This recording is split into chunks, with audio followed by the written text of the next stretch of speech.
여러분, 삶에서 어려움에 직면하게 되면 우리가 하나님을 찾게 됩니다. 우리가 하나님께 기도를 하죠.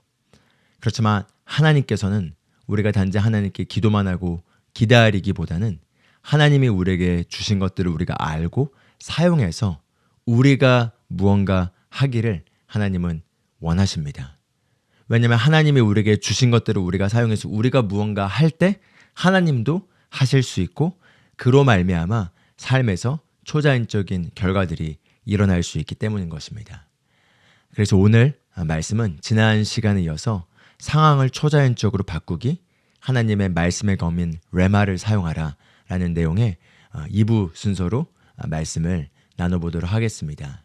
지난 시간에 이어서 우리가 함께 나눴던 말씀들을 짧게 복습해 보길 원합니다. 에베소서 6장 10절에서 13절까지 우리가 함께 읽고 그 다음에 전신갑주 중에 하나인 성령의 검, 그 레마에 대해서 나눴습니다. 우리 에베소서 6장 10절 말씀을 같이 한번 다시 읽어보도록 하겠습니다. 10절에 이렇게 얘기합니다. 끝으로 내 형제들아 주 안에서와 그분의 강력한 권능 안에서 강건한 자가 되라. 주 안에서와 그분의 강력한 능력 안에서 강하여라 이렇게 얘기하고 있는 거죠. 어려운 날일수록 역경이 우리 삶에 닥쳐올수록 우리는 강하여져야 합니다. 이럴 때일수록 우리가 좌절하거나 낙담하거나 또는 누군가를 원망하거나 탓하거나 또는 비난을 하거나 머뭇거린 것이 아니라 이럴 때일수록 더 정신을 차리고 하나님이 우리에게 주신 그 능력 안에서 우리가 강하여져야 하겠습니다. 그리고 우리가 어떻게 하면 강할 수 있는지를 이제 11절부터 보여줍니다. 11절에 이렇게 얘기합니다. 너희가 마귀의 관계들을 능히 대적하며 서기 위해 하나님의 전신갑주를 입으라 이렇게 얘기합니다. 마귀의 관계들, 바로 마귀가 우리를 끝없이 속이려고 합니다. 눈앞에 펼쳐지는 여러 가지 상황들을 통해서 진리인 하나님의 말씀이 아닌 눈앞에 보여지는 그 상황이 우리 심령 가운데 진리로 자리매김하게 하려고 마귀는 끊임없이 관계를 통해서 여러 가지 전략을 통해서 여러 가지 이 세상 시스템과 우리의 경험과 사람들의 말과 거짓된 이론들을 통해서 우리를 공격하고 있습니다. 그런데 이런 마귀의 관계에서 우리가 능히 서기 위해서 하나님의 전신갑주를 입으라 라고 얘기하고 있습니다. 그렇기 때문에 역경의 날에 어려운 날에 단지 누군가에게 기도를 구하거나 또는 하나님께 그냥 단지 도와달라고만 할 게 아니라 하나님이 우리에게 주신 전신갑주를 우리가 취해야 합니다. 그래서 12절에 분명하게 영적 세계에서 지금 배후에서 어떤 세력들이 우리를 공격하고 있는지를 보여주고 있습니다. 12절에 이렇게 얘기합니다. 우리는 살과 피와 맞붙어 싸우지 아니하고 정사들과 권능들과 이 세상 어둠의 치리자들과 높은 처소들에 있는 영적 사악함과 맞붙어 싸우느니라. 여기 보여주는 것처럼 이 세상은 아담의 범죄한 이후에 죄가 세상에 들어오고 죄로 말미암아 사망이 이 세상에 들어오게 돼서 모든 사람에게 퍼지게 되었다고 얘기합니다. 그리고 성경은 사단이 바로 그 사망의 세력을 잡은 자라고 얘기하고 있습니다. 그래서 우리가 싸우는 싸움은 혈과 육의 싸움이 아니라는 거죠. 우리가 육신의 영역에서 육신적으로 무언가를 바꾸려고 해서 이게 바뀔 수 있는 게 아니라는 것입니다. 그 육신의 물리적인 영역에 나타나고 있는 이 어려움의 배후에 있는 영적인 세력을 우리가 다뤄야 한다는 거죠. 그래서 정사들과 권능들과 이 세상 어둠의 치리자들과 높은 처소들에 있는 영적 사악함과 맞붙어 싸운다고 얘기하고 있습니다. 여러분, 사단과 그 졸개들은 숫자가 많습니다. 성경에 따르자면은 하나님의 천사들 중에 3분의 1이 사단과 한편이 되어서 타락하여 떨어지게 되었다고 얘기합니다. 즉 3분의 2는 여전히 하나님께 충성되어 하나님을 섬기는 천사들이지만 3분의 1은 사단과 한패가 되어서 모두 타락한 천사들, 즉 마귀들이 된 것입니다. 그런데 그 안에도 여러 가지 계급들과 하이알키가 존재한다는 거죠. 그 안에서 높은 권세들, 정사들, 그리고 어둠의 치리자들, 그리고 영적 사악함들, 이런 것들이 바로 배후에서 역사하고 있는 어둠의 영이고, 이 어둠의 영의 이 세력들이 공중의 권세 잡은 자로서 시스템과 문화와 종교와 정치와 그리고 여러 권력과 여러 가지 것들을 사용해서 사람들의 삶을 피폐하게 만들고 도둑질하고 죽이고 멸망시키려고 하고 있습니다. 그렇기 때문에 우리 삶에서 우리가 역경에 처해 있다면 그 역경의 배후에서 많은 경우는 어둠이 활동하고 있습니다. 그렇기 때문에 우리가 하나님의 뜻에 대해서 항상 분명해야겠습니다. 하나님의 뜻은 예수 그리스도를 통해서 정확하게 표현되었습니다.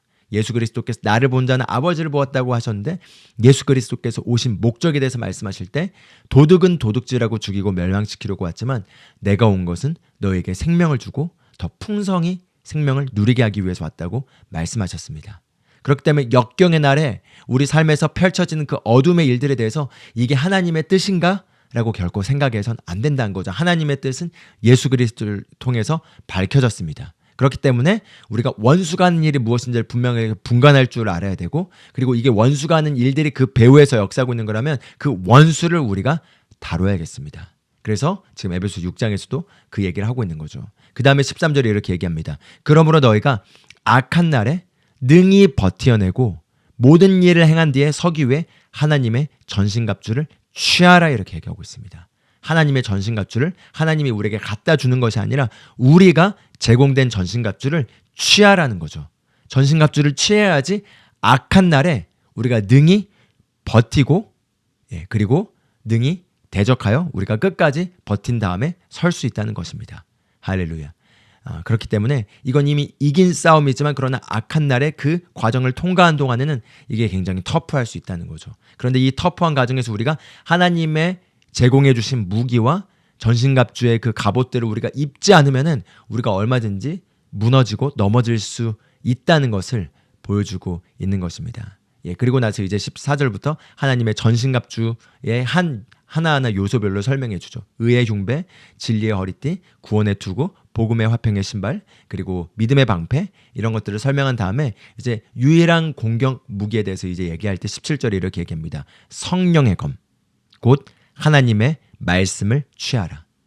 성령의 검, 곧 하나님의 레마를 취하라 이렇게 이야기하고 있습니다. 그래서 지난 시간 영상에서 설명했던 것처럼 하나님의 말씀이 기록된 성경 신약의 그 말씀을 어원을 보면은 로고스인 경우도 있고 레마인 경우도 있다고 얘기했습니다. 로고스는 기록된 말씀이라면 레마는 입으로 지금 나에게 선포된 말씀을 얘기하고 있습니다. 그래서 하나님께서 지금 우리에게 선포하고 계시는 그 선포된 말씀이 레마라는 거죠. 그런데 이 레마가 바로 성령의 검이라는 것입니다. 우리가 한번 이걸 연결해 보면 좋겠습니다. 성령의 검, 우리가 항상 말씀과 성령을 이렇게 구분하지만 성령의 검이 바로 레마라는 거죠.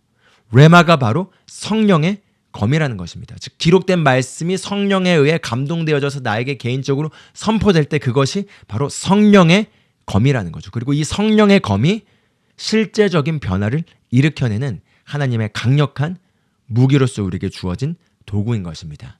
그렇기 때문에 우리가 성령의 검인 레마를 사용할 줄 알아야 되고 레마를 사용하기 위해서는 먼저 레마를 받을 줄 알아야 됩니다. 그래서 지난 시간에 우리가 레마가 무엇인지 나누고 어떻게 하면 우리가 레마를 받을 수 있는지를 나눴습니다.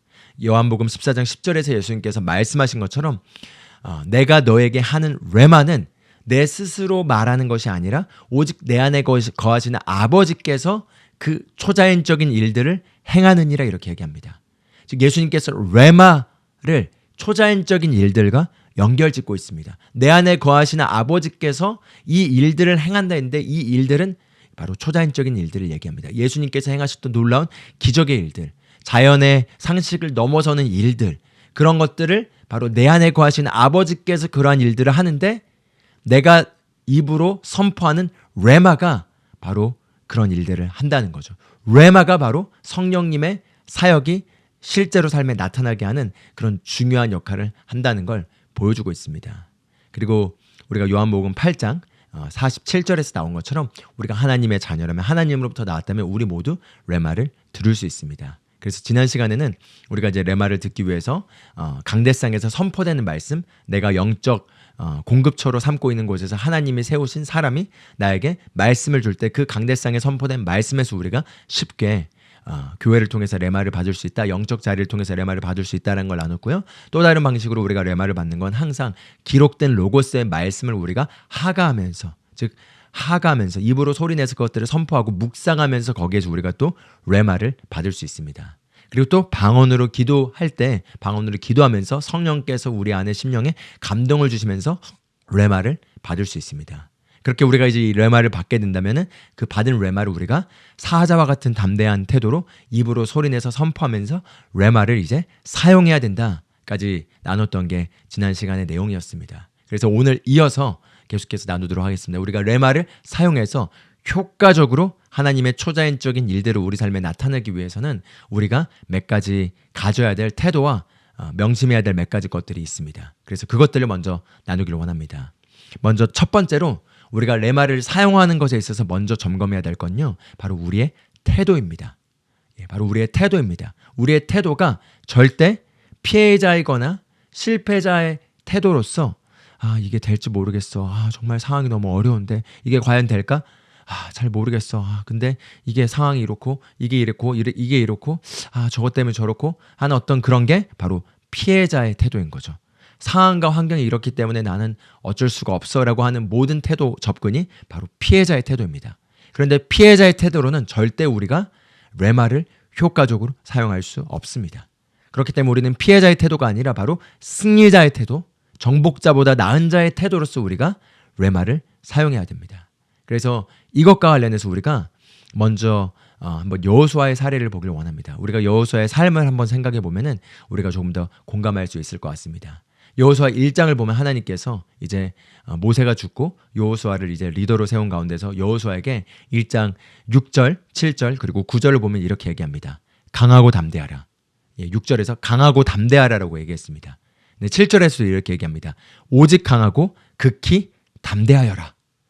6절에서 강하고 담대하라고 얘기했는데 지면을 굉장히 아끼는 성경이 다시 한번 7절에서 강하고 담대하라고 반복해서 얘기하고 있습니다. 그리고 나서 9절에서도 이렇게 얘기합니다. 내가 너에게 명령한 것이 아니냐? 강하고 담대하라. 두려워하지 말며 놀라지 말라. 내가 어디로 가든지 내 하나님 여호와가 너와 함께 하느니라 하시니라. 이렇게 얘기하고 있습니다. 왜 하나님께서 여호수아에게 강하고 담대하라고 얘기했을까요? 한번 우리가 여호수아의 배경을 한번 생각해 보길 원합니다. 여호수아는 어떤 것들을 겪었죠? 여호수아의 과거의 경험 속에는 무수히 많은 실패의 경험들이 여호수아의 기억 속에 남아 있습니다. 바로 자신의 동족 이스라엘 백성의 자신과 함께한 모든 세대가 그 세대가 다 광야에서 멸망하는 것을 여호수아는 경험했습니다. 그렇게 전능하신 하나님의 능력이 나타나서 그 강대국이었던 이집트 파라오 왕국을 무너뜨리고 여러 가지 기적들을 목격하고 그리고 심지어 홍해를 가르고 그렇게 출애굽을 하였던 것을 목격했던 여호수아와 그 이스라엘 백성들이 가나안 땅에 들어가기 전에 12명이 정탐꾼으로 보내졌는데 본인과 갈렙은 믿음의 보고를 하였지만 10명이 가져온 부정적인 보고, 불신앙의 보고로 말미암아 자신들을 제외한 모든 200만 명이 넘는 사람들이 불신앙을 선택하고 하나님을 원망하고 차라리 이집트에서 나오지 않았으면 좋았을 텐데 하는 그런 피해자의 태도로 불평을 하고 원망을 하고 불순종을 하고 반역을 하여 결국 그들이 다 광야에서 40년 동안 맴돌고 방황하다가 멸망하는 것을 여호수아는 겪었습니다. 그 위대한 하나님의 사람, 십계명을 받은 모세조차도 이 이스라엘 백성들을 가나안 땅으로 옮기지 못하였고 모세도 가나안 땅에 들어가지 못하고 광야에서 죽게 됩니다. 그래서 그런 것들을 겪었던 여호수아가 자신은 절대 모세보다 뛰어날 거라고 생각하지도 않는데 자신이 모세 후계자가 되어서 이 다음 세대의 백성들을 가나안 땅에 들어가게 하는 그 과업을 받았을 때 얼마나 부담됐을까요? 얼마나 걱정됐을까요? 그렇게 불순종하고 하나님의 말씀에 순종하지 않으면서 거역하는 사람들이 저주를 받고 또 멸망하고 이런 것들을 봤던 그 모든 기억들이 자리매김한 가운데서 여호수아가 이제 모세의 과업을 이어서 이 이스라엘 백성을 가나안 땅에 들어가게 하는 그 미션을 받았을 때 여호수아는 당연히 두려웠을 것입니다. 마찬가지로 많은 경우 우리가 두려워하고 싶지 않음에도 불구하고 우리의 과거의 경험 때문에 우리도 모르게 두려워하게 되는 경우가 너무나 많습니다. 많은 경우 우리가 과거에 강한 실패를 경험할수록 그 실패라고 했을 때 그 실패는 자녀의 건강의 문제, 나의 건강의 문제, 또는 내가 하는 어떤 일들에서 안 되거나 자녀의 어떤 문제거나 그게 무엇이든 어떤 생명과 일치하지 않고 사망과 더 일치하는 그런 결과들을 경험했고 그로 말미암아 고통을 겪었고 그로 말미암아 상처가 있다면은 그 상처와 그런 트라우마와 그런 고통의 기억들이 우리의 심령 안에 자리매김하면서 우리의 잠재의식 속에서 그게 깊게 각인돼서 우리가 의식의 영역에서는 비슷한 상황이 나타날 때 원하지 않아도 무조건적으로 우리 안에서부터 두려움의 말들이 나오고 두려움의 반응들이 나오게 되는 것들을 보게 됩니다. 그래서 그러한 어떤 두려움의 태도에서 이게 될지 모르겠어. 또 안 되면 어떡하지? 나 과거에 했는데 다 안 됐는데 과거에도 이게 이렇게 해서 안 됐던 경험이 있는데 이런 자세로 우리가 있게 되면은 레마의 말씀을 받았다 하더라도 그 레마를 제대로 효과적으로 사용하지 못하게 됩니다. 그래서 하나님께서도 여호수아에게 두려워하지 말고 강하고 담대하여라 이렇게 얘기하십니다. 왜 그렇죠? 왜냐하면 두려움은 영적 세계에서 하나님의 능력이 우리에게 흘러오는 그 통로를 차단해버리게 합니다.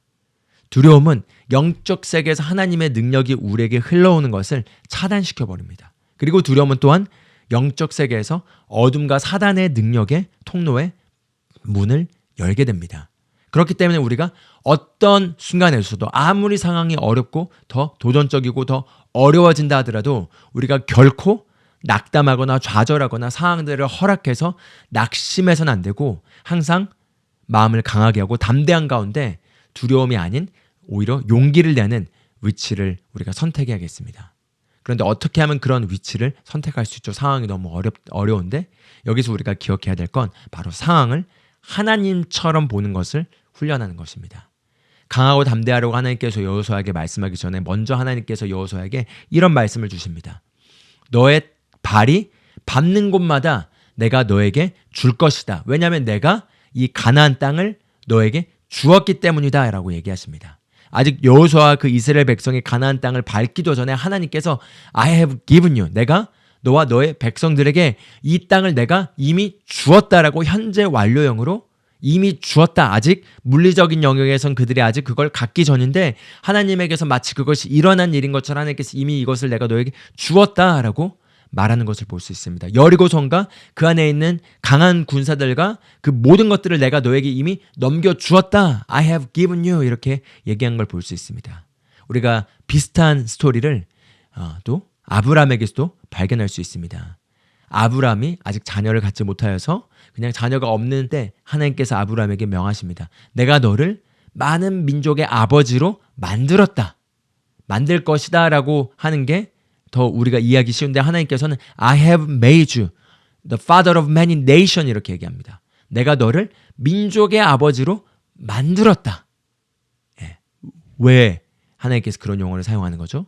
왜냐하면 하나님의 그 영적 세계 안에서는 시간과 공간을 초월합니다. 시간과 공간을 초월하는 하나님의 영적 세계에서 하나님께서는 이 땅의 태초에 천지를 창조하시기 전에 이미 아브람을 민족의 아버지로 만드신 겁니다. 이미 여호수아와 이스라엘 백성을 그 가나안 땅을 차지하게 하도록 만드신 것입니다. 그렇기 때문에 하나님은 I have made you 라는 현재 완료형으로 그렇게 표현을 하는 거죠. 물리적인 영역에서 비록 아브라함은 자녀가 없었지만 하나님께서 내가 너를 민족의 아버지로 만들었다라고 현재 완료형으로 말했기 때문에 아브라함은 그것을 믿고 담대하게 비록 눈앞에 자녀가 없지만 나는 민족의 아버지가 되었다. 나는 민족의 아버지다라고 아브라함으로 이름을 바꾸면서 그렇게 믿음의 언어를 고백해야 되는 것입니다. 할렐루야. 그래서 그게 바로 우리를 담대하게 하고 용기를 내게 만들어주는 요소입니다. 비록 눈앞에 보이는 상황에서는 답이 전혀 없어 보일지라도 하나님께서는 이미 저와 여러분에게 승리를 주셨습니다. 예수 그리스도를 통해서 이미 하나님께서는 저와 여러분에게 공급을 주셨고 승리를 주셨고 건강을 주셨고 완벽한 치유를 주셨고 완벽한 삶을 주셨습니다. 그렇기 때문에 비록 눈앞에는 그런 것들이 나타나지 않는 것 같아서 마음이 초조하고 두려워할 것 같아도 영적 세계에서는 하나님께서 이미 그렇게 하셨기 때문에 하나님이 보시는 대로 나의 삶을 보고 나의 인생을 보고 나와 관계된 모든 것들을 하나님이 보신 대로 보게 되면은 그러면은 우리가 강하고 담대해질 수 있다라는 거죠. 할렐루야. 그게 바로 우리가 첫 번째로 피해자의 위치에 서서 우리가 하나님의 주신 도구를 사용한 것이 아니라 바로 승리자의 위치에 서서 바른 위치에서 우리가 강하고 담대한 심령으로 우리가 하나님이 주신 도구인 레마를 사용하는 것입니다. 바로 강하고 담대한 것입니다. 바로 이것이 첫 번째로 우리가 인식해야 될 첫 번째 중요한 태도라고 할 수가 있겠습니다. 강하고 담대한 태도로서 승리자의 위치에 서 있는 것. 그럼 두 번째로 또 우리가 알아야 될 건요. 바로 마귀가 완벽하게 패배했다는 것을 계시로 깨달아 알아야 합니다. 이게 바로 두 번째입니다.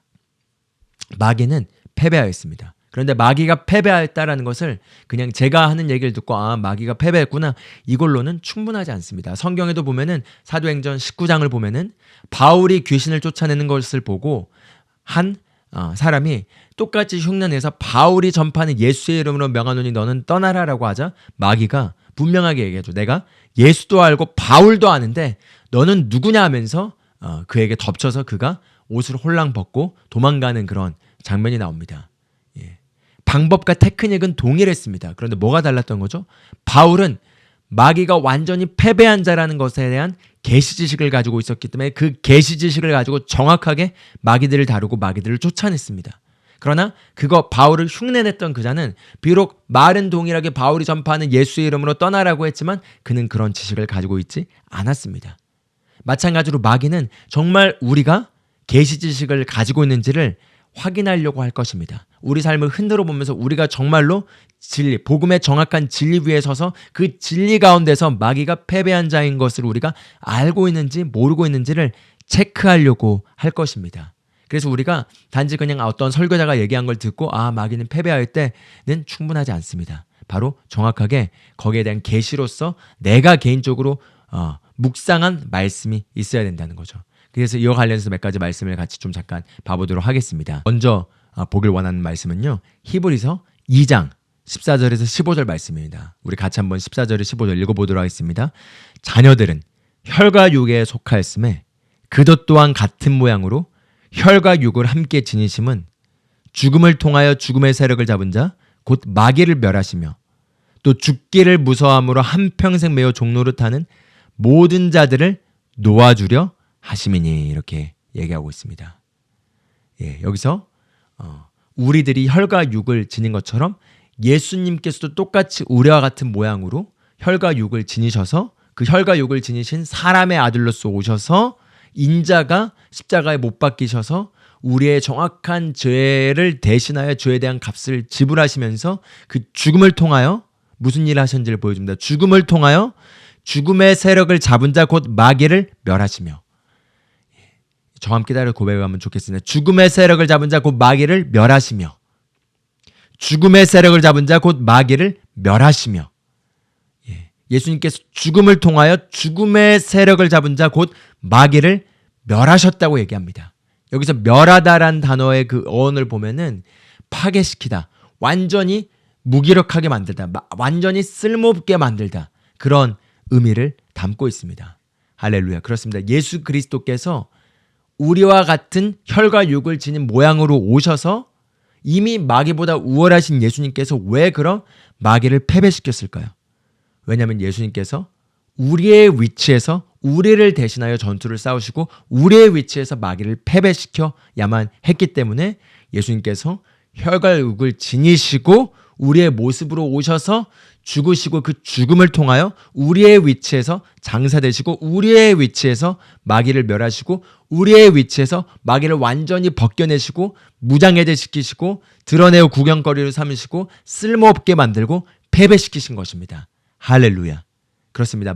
마귀는 이미 예수님과 싸워서 상대할 수 있는 적이 아닙니다. 그런데 예수님께서 여기 나온 것처럼 마귀를 멸하신 것은 바로 우리의 위치로서 우리가 싸워야 될 전투를 대신 싸워서 이기신 장면이라고 생각하시면 좋겠습니다. 할렐루야.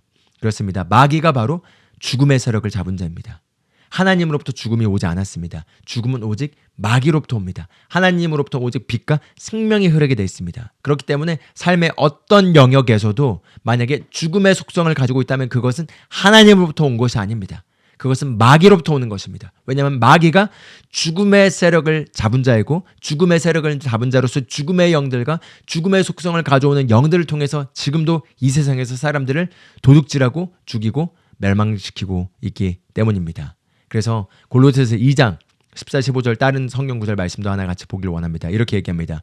우리를 거스르고 불리하게 하는 법조문으로 쓴 증서를 지우시고 제하여 버리사 십자가에 못 박으시고 통치자들과 권세들을 무력화하여 드러내어 구경거리로 삼으시고 십자가로 그들을 이기셨느니라 이렇게 얘기합니다. 할렐루야, 할렐루야. 그렇습니다. 마귀는 바로 우리를 향하여 우리를 거스리는 법조문으로 된 증서, 바로 우리의 죄를 기록하고 있는 그 증서들을 마귀는 가지고 있었고 그 증서들로 말미암아 합법적으로 우리 삶에 오버라이드해서 우리 삶에 들어와서 우리 삶을 도둑질하고 죽이고 멸망시킬 수 있는 합법적인 권세를 가지고 있었습니다. 아담이 범죄한 것 때문에 죄가 세상에 들어오고 이 우리를 향하여 기록된 이 죄들로 말미암아 사망이 마음껏 우리 삶에 들어와서 우리를 도둑질하고 죽이고 파괴시킬 수 있었던 것입니다. 그런데 그리스도 예수께서 십자가에서 달리실 때 우리를 향하여 거스르게 기록되어 있는 법조문으로 된 모든 죄의 증서들을 예수님께서 가져가셔서 십자가에서 본인과 함께 못 박혀 죽으심으로 말미암아 그것들을 제하여 버리시고 그리고 완전히 끝내버리셔서 그래서 할렐루야 통치자들과 권세들을 드러내어 무력화시키시고 드러내어 구경거리로 삼으셨다고 얘기합니다. 할렐루야, 할렐루야. 그렇습니다. 통치자들과 권세들을 무기력화시키셨습니다. 여기 무력화시켰다라는 표현이 disarmed, 완전히 무장해제시켰다. 그들이 우리 인류를 향해 저와 여러분을 향해 가지고 있던 그 모든 그 통치의 그 어떤 무기들을 다 무장해제시켜버리시고 쓸모없게 만들고 그리고 무기력하게 만들어서 3분의 2의 천사들이 다 보는 영적 세계 안에서 3분의 1의 모든 마귀를 따라 순종하고 있는 높은 계급에 있는 모든 영적 어둠의 천사들이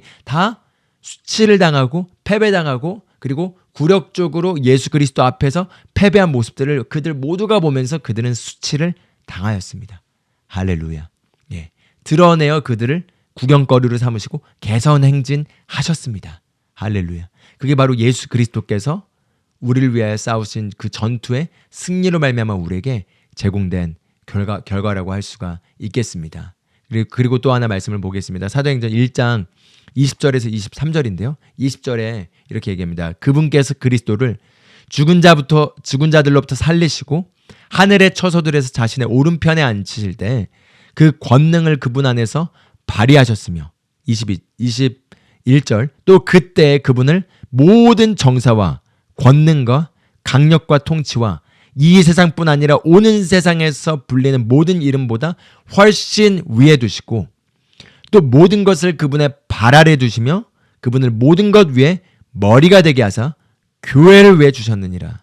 교회는 그분의 몸이니 곧 모든 것 안에서 모든 것을 충만하게 하시는 분의 충만이니라 이렇게 얘기하고 있습니다. 할렐루야. 여기 바로 22절이 지금 제가 나누고 있는 내용의 클라이막스라고 할 수가 있겠습니다. 하나님께서 그리스도 예수를 죽은 자 가운데 살리시고 하나님의 보좌 우편에 권능의 자리에 앉히셨을 때 어떤 일이 일어나는지를 보여주고 있죠.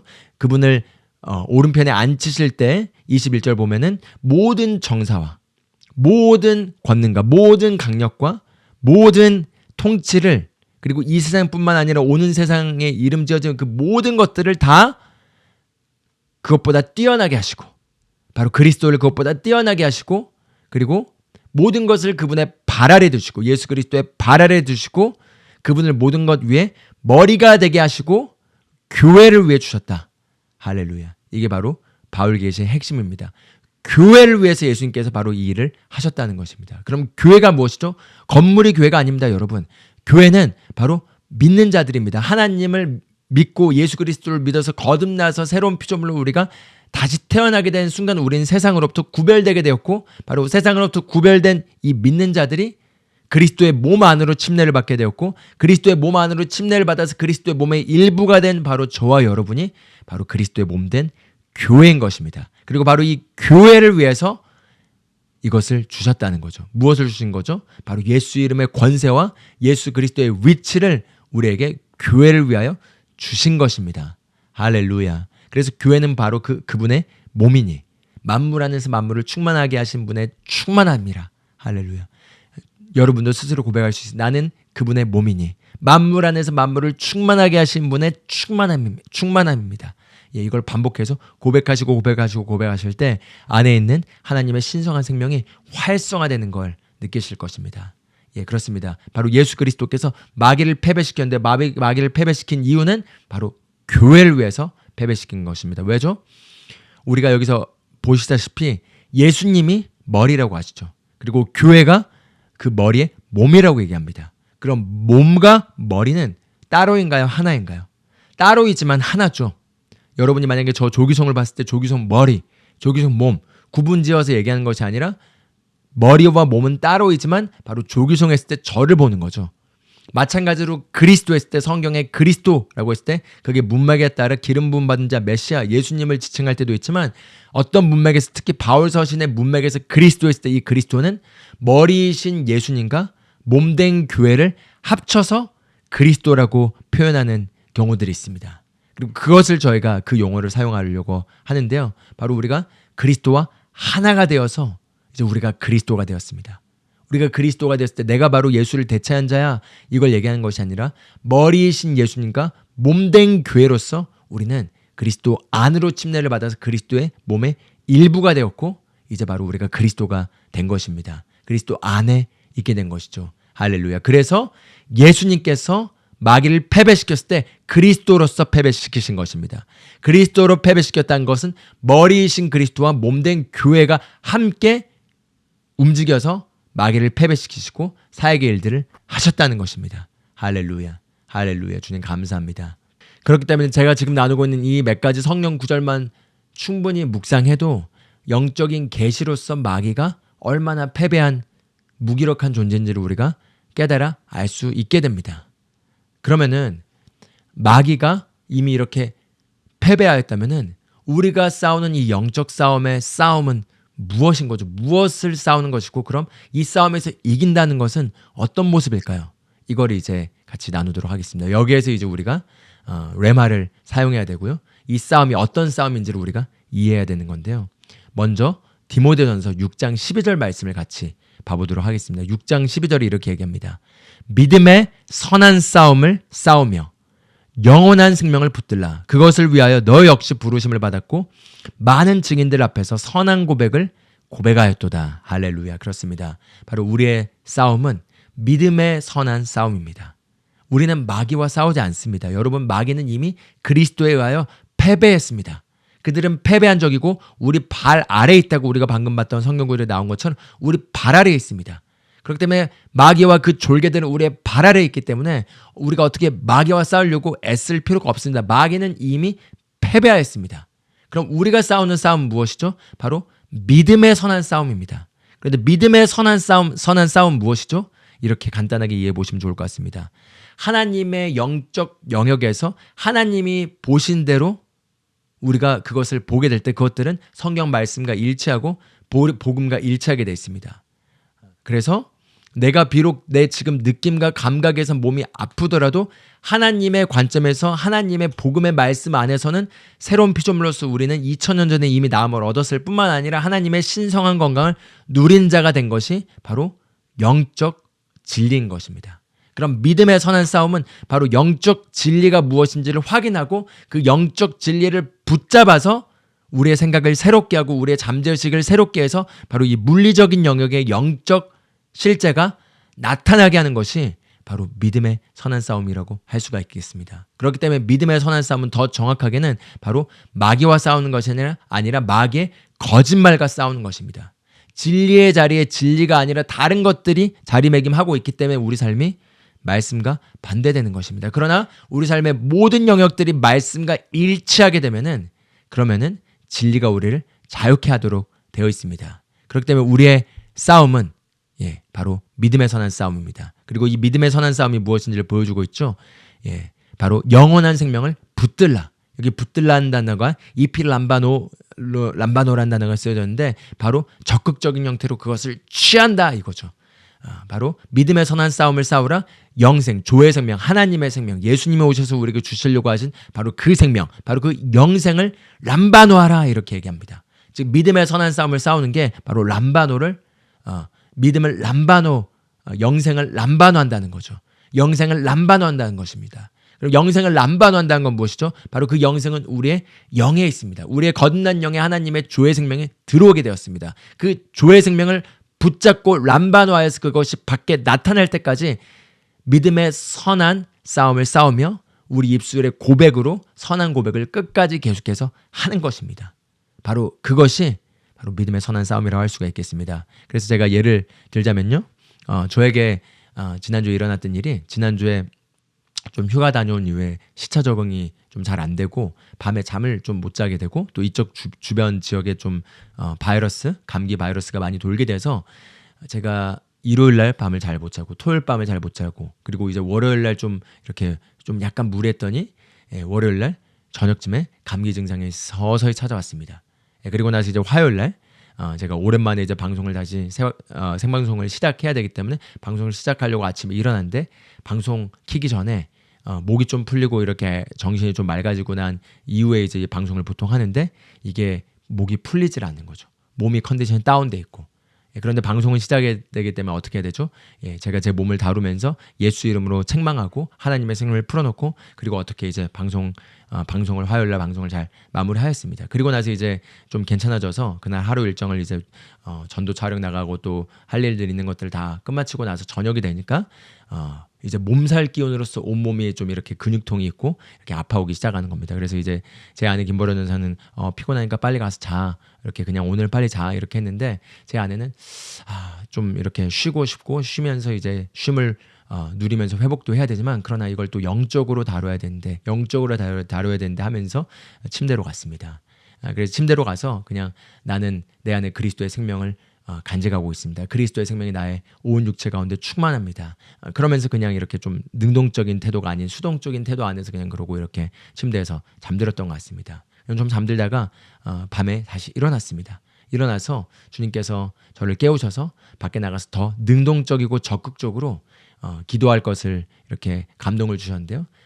그런데 재밌는 건 잠들기 전에 내 안에 하나님의 생명과 그리스도의 생명이 있습니다. 내 안에 그리스도의 생명이 있습니다. 이러면서 잠들었더니 그러다가 새벽에 다시 잠을 깼을 때 제가 제 안에 생각에서 그렇게 말하고 있더라고요. 나는 그리스도의 생명을 가지고 있습니다. 그리스도의 생명이 내 안에 있습니다.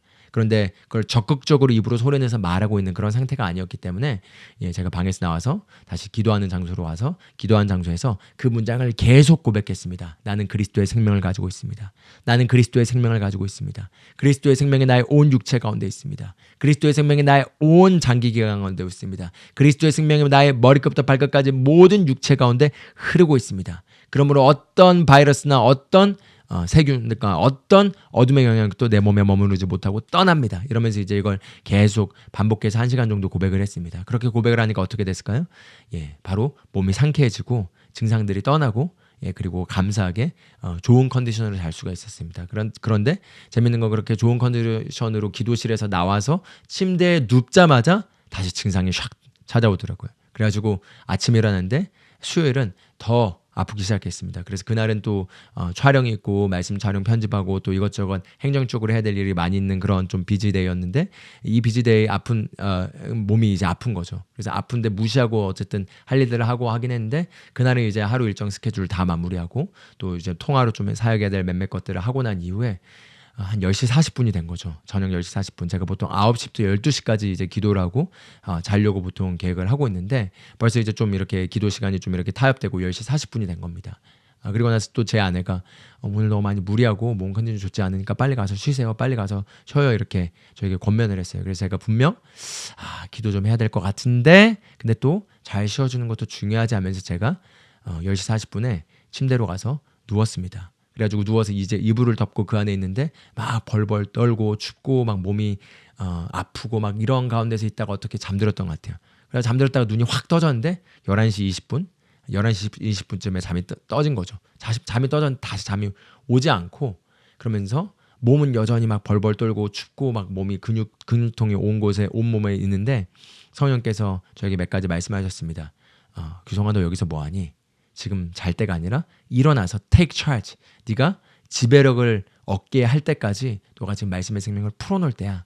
그리고 제가 개인적으로 지금 돕고 있는 분들이 좀 굉장히 중한 질병 가운데 있기 때문에 또 어려운 상황 가운데 있기 때문에 그분들에게 제가 믿음으로 싸울 걸 계속 권면하고 이렇게 그런 것들을 돕고 있는데 제 자신도 이 작은 거에서 이것들을 지금 엄격하게 다루지 못하면서 어떻게 제가 그분들에게 믿음으로 이렇게 하라고 얘기할 수 있겠습니까? 그래서 제가 화가 나서 방에서 내려와서 이제 화가 나는 건 이걸 이렇게 자연적으로 스물스물 타협하고 자려고 했던 제 모습과 또 마귀가 하는 일들에 대해서 화가 나서 내려와서 이번엔 이제 좀 굉장히 그 공격적인 태도로 믿음의 선한 싸움을 싸웠습니다. 그래서 믿음의 선한 싸움을 싸우라 영생을 붙들라 이를 위하여 너도 부르심을 받았고 많은 증인들 앞에서 선한 고백을 하였도다 이렇게 얘기하고 있죠. 여기서 이 고백이라는 단어도 호몰로기아라는 단어고 같은 것을 동의하여 말하다라는 뜻입니다. 그래서 바로 영생을 붙든다는 건 바로 영생의 생명을 계속해서 바로 풀어놓는 거죠. 어떻게 풀어놓는 거죠?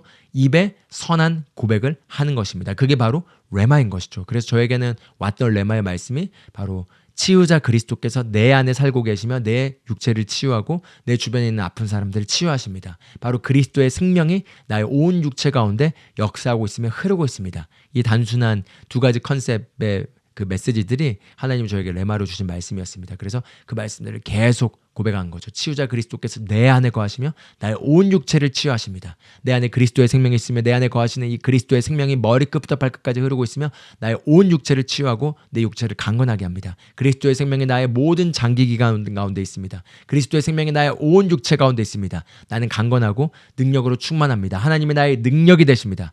이런 식으로 이제 계속 고백을 하면서 붙잡았습니다. 그리고 나서 이제 그렇게 영생을 취하는 그런 강력한 자세 위치 안에서 이렇게 고백을 하니까 한 20분 정도 지나니까 모든 증상들이 떠나가고 영의 모두의 위치로 제가 딱 자리를 잡게 돼서 그때부터는 이제 더 제 자신을 위한 고백 기도를 하지 않고 또 제가 필요한 다른 분들을 위한 중보 기도를 하면서 이렇게 기도 시간을 1시 좀 넘어서까지 이렇게 잘 갔고 그리고 나서 이제 침대로 와서 잘 수 있었습니다. 그리고 나서 이제 딱 제가 선포한 건 보통 이제 감기나 이런 몸살 감기가 진행되게 되면 처음에 이제 몸이 근육이 아프고 열이 나고 하다가 그 다음에 이제 뭐 콧물이 나오거나 기침을 하거나 아니면 코가 막히거나 하는 어떤 그런 증상들이 있잖아요. 그런 제가 그것들을 어떤 것도 허용하지 않고 나는 완벽하게 정상의 몸으로 기능하고 내 어떤 감기의 어떤 그런 잔여 증상도 내 몸에 어떤 것도 나타나지 못하고 떠난다라고 이렇게 고백하고 했더니 그리고 나서 이제 목요일부터 다시 완전히 건강한 몸으로 기능하면서 이렇게 또 다시 이제 스케줄을 소화하고 또 이렇게 할 수 있게 됐습니다. 그래서 이런 것처럼 바로 우리가 강하고 담대한 자세에서 마귀가 패배했다라는 걸 알고 그런 가운데서 우리가 결국 싸워야 될 싸움은 믿음의 선한 싸움을 싸우는 것입니다. 그리고 이 믿음의 선한 싸움은 하나님이 보신 대로 나를 보고 내가 지금 보기엔 그렇게 안 느껴진다 하더라도 하나님이 보시는 관점으로 그걸 붙잡고 그리고 그것을 놓지 않고 그리고 선한 고백을 하는 것입니다. 비록 내 몸이 지금 아프다고 하더라도 그분이 책정에 맞으심으로 나는 나음을 얻었고 그리스도의 생명이 내 안에 역사하고 있기 때문에 나는 하나님의 신성한 건강을 누리고 나는 건강합니다. 이게 육신에 지금 내가 보고 있는 경험과는 일치하고 있지 않지만 하나님이 보시기에 그렇기 때문에 그걸 내가 붙잡는 거죠. 영생을 내가 믿음으로 붙잡는 것입니다. 그걸 입으로 소리내서 말하면서 그것들을 계속 선포하면서 믿음의 선한 고백을 하면서 붙잡는 것이죠. 바로 그것이 우리가 레마를 사용하면서 이 영적 전투를 싸우는 것이라고 할 수 있겠습니다. 정확하게 우리의 영적 전투는 사단이 아니라 사단이 주는 거짓말입니다. 즉 사단이 주는 거짓말은 우리도 모르게 믿고 있지만 그 믿고 있는 것들이 진리가 아닌 하나님의 말씀이 아닌 우리의 경험들입니다. 그래서 그런 경험들을 기반해서 나는 보통 이렇고 이 정도 경과를 지나면 이런 반응이 나타나고 나는 이래 라고 하는 그 모든 것들이 진리의 말씀에서 벗어나 있다면 그것들이 바로 사단이 주는 거짓말이고 우리가 싸워야 될 싸움은 바로 이 사단의 거짓말들이라는 거죠. 이 거짓말들을 우리가 물리치고 믿음을 굳건하게 지키게 되면은 반드시 영적 세계에 있는 하나님의 실제하는 것들이 우리 삶으로 그것들이 능력이 흘러서 나타나게 되어 있습니다. 그래서 우리 한 가지 성경 구절 더 보고 오늘 말씀을 마무리하기를 원합니다. 고린도후서 바로 10장 3절에서 6절입니다. 우리 이 말씀도 우리가 영적 전쟁을 얘기할 때 많이 나누는 얘기인데 같이 한번 보겠습니다. 3절 비록 우리가 육신 안에서 거르나 육신을 따라 싸우지 아니하노니 우리의 전쟁 무기는 육신에 속하지 아니하고 하나님을 통해 강력하여 요새들도 무너뜨리느니라. 우리는 상상하는 것과 또 하나님을 아는 지식을 대적하여 스스로를 높이는 모든 높은 것을 무너뜨리고 모든 생각을 사로잡아 그리스도께 순종하게 하며 너희의 순종이 이루어질 때 모든 불순종을 응징하려고 준비되어 있노라 이렇게 얘기하고 있습니다. 할렐루야. 여기 굉장히 깊은 영적 의미가 담겨 있는데요. 천천히 한번 봐보도록 하겠습니다. 3절을 먼저 보면 이렇게 얘기합니다.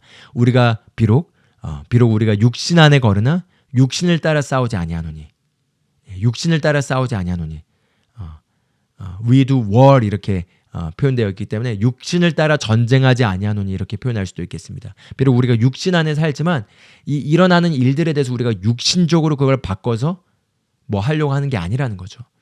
예, 그렇습니다. 많은 경우 우리가 배우자를 바꾸거나 자녀를 바꾸거나 하는 것에 있어서 우리가 어떤 원하는 방향으로 가기를 원하기 위해서 우리가 인간적으로 바꾸려고 애쓰고 노력하고 그리고 그것이 오히려 더 안 좋은 결과를 만들어내는 것들을 보게 됩니다. 여러분 인간적으로 바꾸기를 멈추시고 하나님의 방식을 사용하십시오.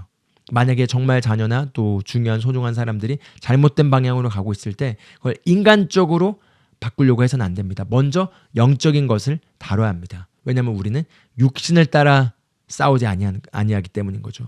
육신을 따라 싸우는 것이 아닙니다. 육신의 그들의 바깥에 나타나는 어떤 모습을 따라서 우리가 싸우는 것이 아닙니다. 바로 우리는 그 배후에 있는 영적 세력들에 대해서 싸우는 것이고 바로 우리의 생각 속에서 거짓말을 믿고 있는 그것들을 우리가 다뤄내는 싸움을 하고 있는 것입니다.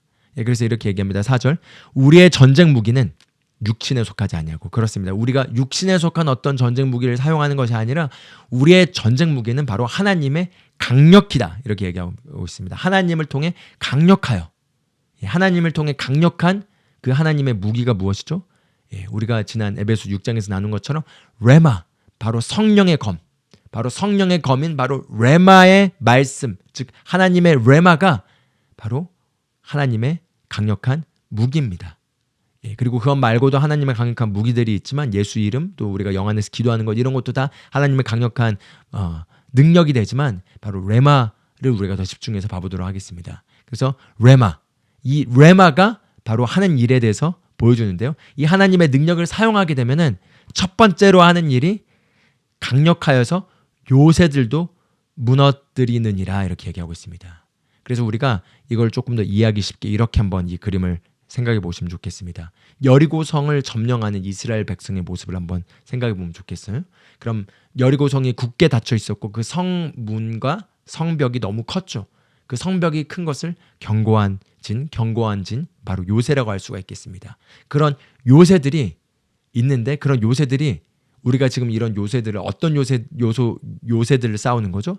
바로 우리의 생각 속에 무수히 많은 경험을 통해서 쌓여져 있는 바로 진리에 어긋나는 바로 견고한 요새들이 우리 안에 있다는 것입니다. 그래서 그 견고한 요새들을 제거해야지 믿음이 자유롭게 발휘될 수 있고 믿음의 선한 싸움을 싸울 수 있는 것입니다. 그래서 이 견고한 진인 바로 이 요새들을 무너뜨리는 것이 하나님의 말씀의 검인 성령의 검인 레마가 하는 일이라는 거죠. 지금 레마를 우리가 사용하면 첫 번째로 하는 일이 바로 이 견고한 요새가 무너집니다. 그래서 이 무너뜨린다라는 단어가 pulling down 이렇게 표현이 쓰여져 있는데요. 그것들을 무너뜨린 일이 첫 번째로 일어난다는 거죠. 나는 항상 아파왔고 나는 환절기 아픈 게 당연하고 나는 이 질병 편두통을 평생 앓고 있고 난 이런 음식을 먹으면 항상 소화가 잘 안 되고 나는 이런 걸 먹으면 알러지가 있고 하는 게 태어나면서 경험을 통해서 습득되어 가지고 강력한 견고한 요새로서 하나님의 말씀보다 높아져 있다는 거죠. 그런데 이제 이 레마의 말씀으로 우리가 이 레마의 하나님의 강력한 무기를 사용할 때 그분이 책증이 맞음으로 난 나음을 얻었습니다. 그분이 책증이 맞음으로 난 나음을 얻었습니다. 그리스도의 생명이 내 안에 역사하고 있기 때문에 내 몸은 신성한 건강을 누립니다. 이런 것들이 이제 선포하기 시작하면 이 요새가 무너지는 것입니다. 그래서 마치 여리고성이 무너지는 걸 장면을 생각해 보면 좋겠습니다. 만약에 여리고성이 무너지게 되면 어떻게 되죠? 이제 이스라엘 군대가 들어가죠. 여리고성 안으로 들어가서 거기에서 이제 여리고 왕과 병사들을 이제 무찌르고 그것들을 다 패배시킵니다. 그게 바로 두 번째로 하는 것입니다. 예, 바로 우리는 5절 상상하는 것과 여기 상상이라는 단어가 argument, 논쟁이 더 정확한 번역이라 할 수 있지만 그런 논쟁하는 것과 또 하나님을 아는 지식을 대적하여 스스로를 높이는 모든 높은 것을 무너뜨리고 이렇게 얘기하고 있습니다. 여기서 무너뜨리라는 단어가 영어로는 casting down이라는 단어가 쓰여졌는데 그 원어를 보면은 wipe out, 완전히 쓸어버리다, 완전히 파괴시켜버리다, 완전히 그것들을 제거해버리다, 완전히 그것들을 무너뜨리다 이런 표현이 쓰여져 있습니다. 그러니까 마치 견고한 진인 견고한 요새가 무너지게 되면은 군사들이 들어가서 이제 거기 안에서 모든 병사들과 왕과 그 높아져 있는 것들을 다 무너뜨리고 그것들을 다 포로로 잡게 되는 거죠. 바로 세 번째로 한 일이 모든 생각을 사로잡아 그리스도께 순종하게 하며 이렇게 나왔습니다. 그런데 사실 이것을 사로잡아라는 표현이 바로 bring into captivity, 즉 그것들을 다 포로로 사로잡아서 그리스도께 복종하게 하며 이렇게 표현을 하고 있습니다. 그리고 첫 번째는 성벽을 무너뜨리고, 두 번째는 그 안에 있는 모든 높아진 것들을 다 파괴시키고, 세 번째는 그것들을 다 포로로 잡아서 이제 그리스도께 복종시키고, 그리고 네 번째는 이렇게 얘기합니다. 그리고 너희의 순종이 이루어질 때 모든 불순종을 응징하려고 준비되어 있노라 이렇게 얘기하고 있습니다. 너희의 순종이 이루어지게 되면 모든 불순종을 응징하려고 준비되어 있노라.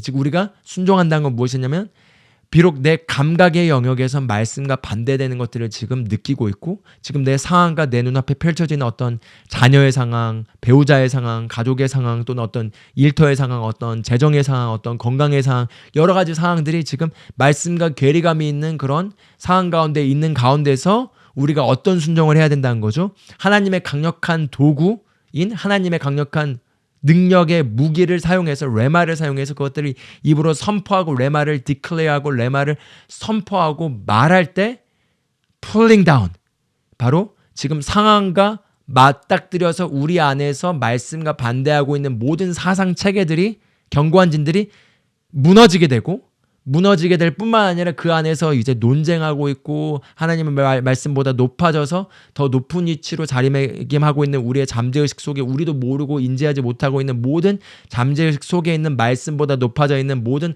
하나님을 대적하고 있는 사상들을 다 잡아서 그것들을 무너뜨리고 그것들을 다 포로로 삼아서 그리스도께 복종시켜서 그리스도께 결국 복종하게 되면은, 그러면 어떤 일이 일어나는 거죠? 잠재의식이 깨끗이 말씀으로 청소되게 되고 의식과 잠재의식이 완전히 우리의 거듭난 영의 하나님의 말씀과 일치하게 되면은 눈앞에 불복종하고 있는 모든 불복종하는 것들을 이제 말씀 앞에서 복종하게 하도록 응징하려고 준비되어 있다는 거죠. 할렐루야. 그래서 우리의 복종이 온전히 이루어지게 되면 모든 불복종하는 것들은 응징되고 변화되고 달라지게 돼 있다는 것입니다. 할렐루야. 그래서 이 말씀을 우리가 아까 전에 봤던 디모데전서 6장 12절 말씀과도 연결할 수 있겠습니다. 영생을 붙들라, 믿음의 선한 싸움을 싸워라, 사람들 앞에서 선한 고백을 계속해서 고백하여라. 할렐루야. 그렇게 우리가 레마에 받은 말씀을 가지고 그것들을 계속 선포하고 레마를 계속 사용하고 강하고 담대한 위치에서 레마를 계속 사용하면서 우리가 영적 세계에서 악을 향해서도 무기를 휘두르지만 우리의 견고한 진들이 무너지고 완전히 하나님을 아는 것을 대적하여 높아져 있는 모든 우리도 모르는 그런 사상체계의 그 생각들과 체계들과 그 모든 시스템들이 다 말씀에 복종케 될 때, 그럴 때 불복종하는 모든 것들은 반드시 복종하게 된다는 것입니다. 할렐루야. 우리가 완전히 믿을 때 완전히 그것들이 나타나게 되어 있습니다. 할렐루야. 그것이 바로 우리가 이 레마를 사용해서 승리하고 상황을 초자연적으로 바꾸는 바로 비결이라고 할 수가 있겠습니다. 그럼 이제 마지막으로 이렇게 레마를 사용해서 우리가 믿음의 선한 싸움에서 승리하고 세력을 얻었다라는 그런 어떤 확신이 오게 되면은 이제 그 다음부터는 성령님의 감동을 우리가 잘 들을 수 있게 됩니다. 그럼 성령님은 반드시 지시하실 것입니다. 여호수아에게는 여리고성을 이런 방식으로 돌아서 마지막에 이런 일을 하면은 여리고성이 무너질 거라는 어떤 초자연적인 안내가 있었고, 그 안내를 따라서 그대로 했을 때 초자연적인 일이 일어나서 여리고성이 무너진 것을 볼 수 있습니다. 아브람 같은 경우는 그 해에 그 땅에 흉년이 왔을 때 이집트로 갔습니다. 이집트로 애굽으로 내려갔을 때 하나님께서 아브람을 막지 않으셨고 아브람이 그 결과 파로 왕을 통해서 큰 부를 축적하면서 축복을 누릴 수가 있었습니다. 그게 하나님의 계획의 일부였던 거죠. 그렇기 때문에 하나님이 이미 아브람이 애굽으로 가는 것을 막지 않으셨습니다. 그러나 이삭의 때 다시 한번 또 그 가나안 땅에 큰 흉년이 있게 되자 이삭이 아마 하나님 명령을 듣기 전에 아브라함 자기 아버지의 얘기를 듣고 똑같이 그렇게 하려고 애굽으로 갈 준비를 했던 것 같습니다. 그러자 하나님께서 나타나셔서 이삭에게 떠나지 말고 여기에 있어라, 여기에 남아 있어라 라고 얘기하십니다. 그래서 이삭이 하나님의 말씀을 듣고 그 해에 거기에 씨앗을 심자 100배의 수확을 거두면서 심히 거대해지고 부유해졌다, 이렇게 얘기하는 것을 볼 수 있습니다. 그래서 같은 상황에서 다른 지시가 온 거죠. 그렇기 때문에 우리가 어떤 간증을 보고 그 사람에게 그렇게 나타난 일이 나에게 또 동일한 방식으로 나타나는 법은 없습니다. 그렇기 때문에 우리를 정확하게 아시는 성령님께서 지금 나에게 어떤 전략을 주시는지, 어떤 지시사항을 주신지를 잘 귀담아 듣고 그걸 들었다면은 절대적으로 순종하고 그것을 행하게 되면은 반드시 초자연적인 결과들이 나타날 것입니다. 할렐루야. 그래서 이 마지막 파트, 또 우리가 기도하고 영적 영역에서 승리를 할 뿐만 아니라 또 성령님의 지시를 받아서 우리가 자연적으로 행동해서 순종하고 움직여야 될 파트가 반드시 있습니다. 그걸 우리가 이제 잘하게 되고 그걸 순종하고 행동하게 되면은 반드시 놀라운 결과들이 일어나게 될 것입니다. 할렐루야. 오늘 여기까지 같이 말씀 나누도록 하겠습니다. 기도하고 마무리하도록 하겠습니다. 하나님 아버지, 감사합니다. 오늘 이 말씀을 듣는 모든 분들의 심령 가운데 하나님께서 개인적으로 레마의 말씀을 주시니 감사드립니다. 이 레마의 말씀을 우리가 우리의 삶의 현장에 돌아가서 사용할 때, 이 레마의 말씀을 사용함으로 말미암아 환경과 상황이 초자연적으로 달라지게 되고, 그뿐만 아니라 우리가 믿음의 싸움에서 항상 승리하고 세력을 얻어서 모든 경관진들이 무너지고 하나님을 아는 것에 대적하여 높아진 모든 것들이 다 그리스도께 복종케 되며, 불복종하고 있는 모든 것들이 다 결국은 응징되고 복종케 된 일들이 일어나게 될 줄 믿고 감사드립니다. 주님의 주신 은혜와 말씀에 감사드리며 예수 그리스도의 이름으로 기도합니다. 아멘. 다음 시간에 뵙도록 하겠습니다. 감사합니다.